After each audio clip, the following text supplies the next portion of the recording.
Hey guys, I promised you a painted blazer, and here she is. But we're not here to talk about the painted blazer. We're here to talk about the Fusion 1800 kV that I put into the TRX4. Standard pinion. It is basically what every little truck needs in this world. Now, I have already installed the Fusion 2-in-1, which is a brushless sensor kit. It has a FOC. So basically the FOC means, like you all already know, is that you don't have to adjust your throttle while going over an obstacle. You can actually just get the truck rolling as slow as you want to, and the Fusion will change its output to adjust to the speed and the power that it needs to go over the obstacle. So installation of the Fusion obviously is quite simple. You take out these 3 screws, take out the actual motor plate, adjust, because I'm running the standard pinion still. You have to put the standard pinion runs on mesh C on the motor mount, and then you just put it back in. Everything fits perfectly from the length. Your ESC disappears because you don't need that anymore, and you just replace this little area with your button. I've done it this way so I can actually get in from below. I sometimes can't reach from the top, especially when I'm running a hard body, so this area is a good place to actually put your switch. Now in the box you get your program card with your cables, and if you want to program it on the switch, there's a little rubber over here which you just pull out, and when you put your cable in, make sure that the black cable is, because it says PRG on here, the black cable should be facing the P. Then you can program your motor to different settings. I suggest you read through the manual and look how you actually want to adjust it. There are 9 adjustable settings on this motor, and it is absolutely amazing. The performance of the old one to the new one, I swear, it is so slow that you can hardly see the truck move. You can see the wheels move, but you really have to wait till the body of the truck actually starts moving. So this is a definite must on every truck, not just the TRX4, on every truck. So you touch that throttle, it'll go as smooth over the obstacle with the maximum control. Everybody's talking about it, but nobody's really saying how amazing you can actually get your truck through an obstacle, especially when you always had that situation where the throttle was a little bit touchy, especially the reverse throttle. The truck is now set up to 50% reverse, so I like my trucks to reverse slower and not touchy. And I have the setup of full brake, so when I let go and it's standing on a hill, it will stop. It doesn't slowly roll down, it just stops. I want to have that control of downhill or descent control at all times. So if I get into a situation, I don't want to start backing up to stop the truck. I actually just let everything go and the truck will stop at that point. The best thing to do is get it out on the trail and show you how slow it can go. Let's put the body back on. I just went mad with my stickers. I got a Badger 1000, I got a Monster sticker, I got I don't even know, it's an X Gaming. I have a Proline sticker in the front, which I had before, and the for sale sign obviously. I have a couple of stickers running down here on the side, another Badger 1000 at the back, a NOS, some turbo. I even have a Hot Wheels sticker in the back, Castrol, what is this one, Rally Art, and my absolute favorite one is this Eagle smoking cigar. That is my absolute favorite one.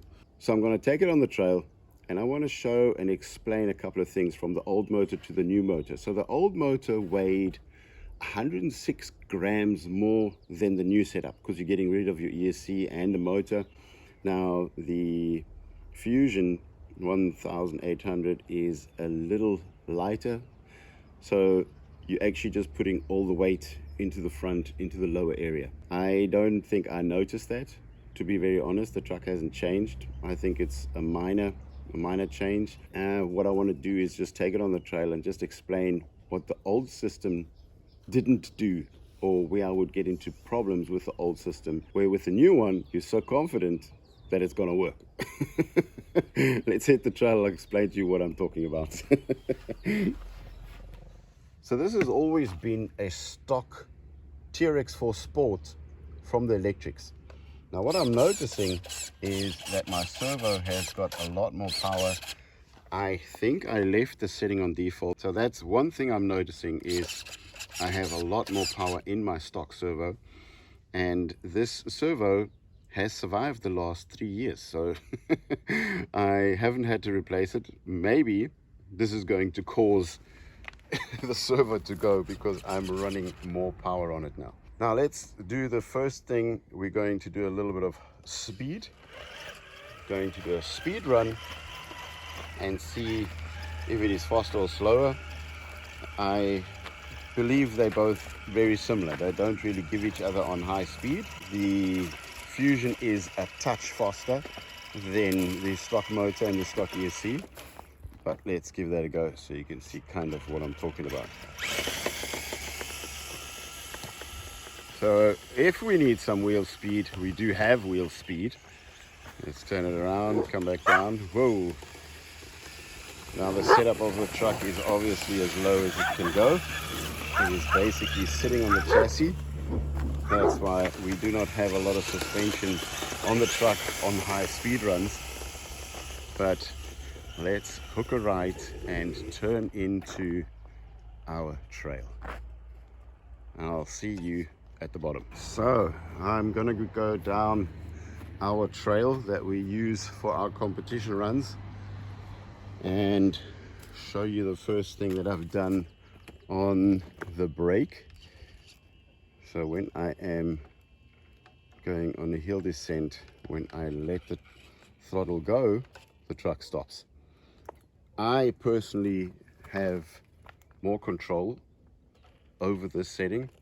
I can just touch the throttle and let it crawl. And when I get to that point where I go, oh, hang on a seckie, the truck will stop when I let the throttle go. And in the other setting, when the truck literally has that downhill descent mode on, you get into a situation that you don't want to be in. So now I can adjust and decide, do I do a little right turn? Do I do a full right turn?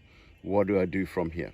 I'm going to let that front wheel go over that rock, and I will get a little bit of an angle, side hilling angle in the truck. I might scratch my new paint on the side there, doing a little bit of a right turn. And as it comes down, now I want to stop again, and I want to straighten my wheels so that I don't have any steering. That means the weight of the truck will not be able to pull me over. This is, the more I steer, the more the balance of the truck changes. So I'm going to try and keep those tires as straight as possible in the front and just tap my way through this obstacle so that I don't flip over, because it is a steep obstacle. Let me just run around here and show you that it is actually quite a steep obstacle. Get my camera adjusted to here. There we go. And let's tap that truck just a touch more. Get it down. Yes, adjusting, keeping those wheels as tight as possible on the trail. Yes, tapping it, just touching that throttle, and off we go. Slow crawl down the hill. Yep, that's our rally club. Irritating the neighbors on an early Saturday morning. They do that on Sunday mornings as well, so they don't actually care. And what I'm going to do now is do the slowest crawl that I can do. There we go. Now this, ladies and gentlemen, is what this is all about. This is what you need. This is what every crawler needs. Looks like the truck's not even moving. You can see the wheels are moving, but the truck itself, the body is just creeping up there. So let's get it going a little bit faster. Fly, go away. Pull through the first couple of obstacles. These are easy obstacles. This is a stretched wheelbase. We've got longer links in the back on this truck. Now I'm going to just pump it a bit so we don't get beached. Oh, what happened? Oh, I lost power. I guess I need to charge my batteries. Let me do that quickly. So yeah, that totally did happen. What I noticed now, that my voltage, the battery voltage, dropped too low to charge. So that means I need to go and get my program card and just reset the low voltage on the LiPo cells, because I think the default is maybe a little bit too low for the LiPos. Need to check into that. Maybe that is something you guys need to check in as well. So that you don't run into the same issue or even break your LiPos or light your truck on fire. That is literally what this comes down to. If you have a too low voltage on your LiPo cells, it gets very dangerous. So please check that before you run your truck.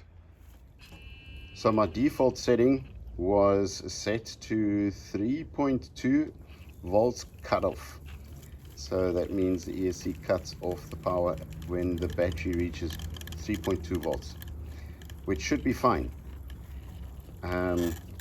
Maybe it was set on something else, I don't know, but when I went in, that's the setting that I put it onto.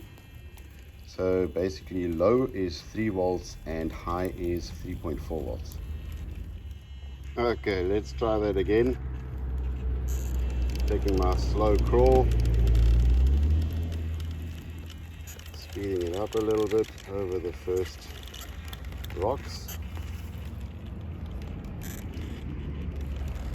Moving left. And now coming to my first obstacle.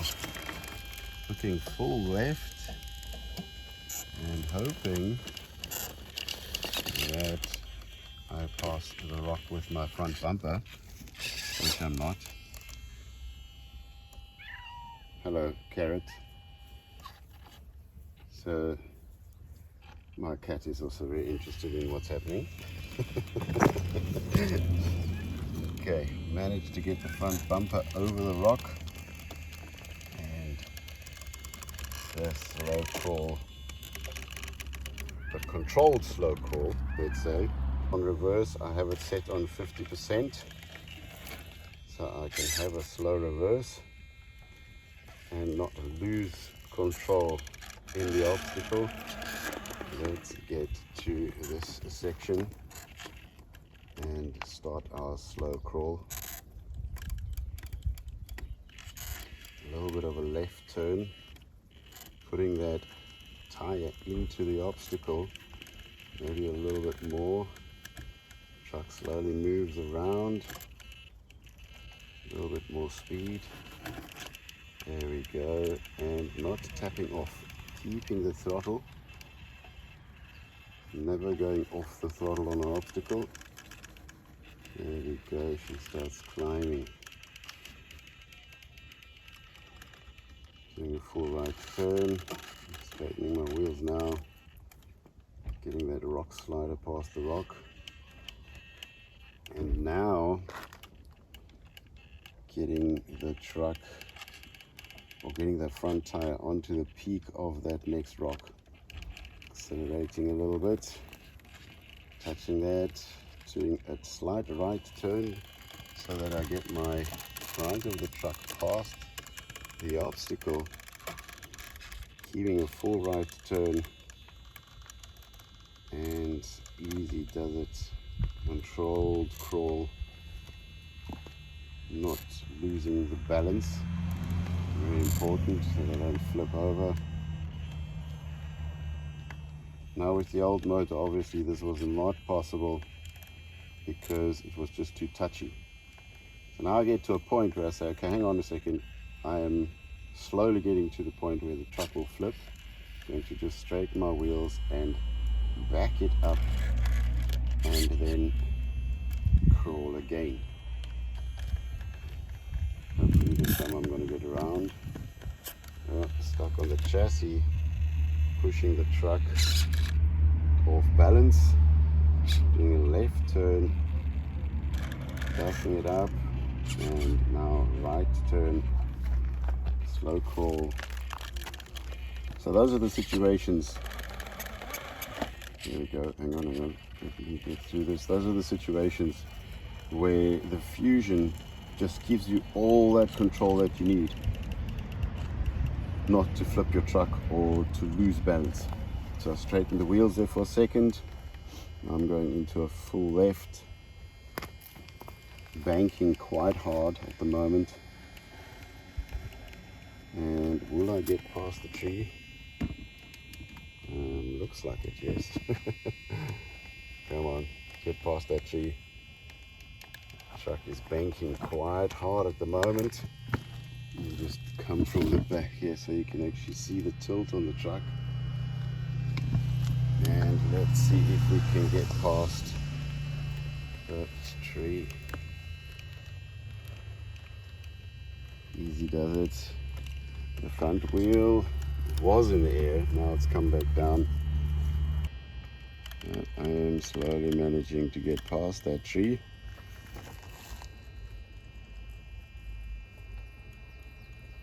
And just a slide back up so that I can align the wheels to this front rock. It's coming up, speeding it up a touch, getting that wheel onto the rock, and gently does it. I'm going to slow it down just a touch, just to show you how much grip the truck has. Okay, there we go. I am super happy with the result of this truck. So not just does every TRX4 Sport need this, but every truck needs a Fusion.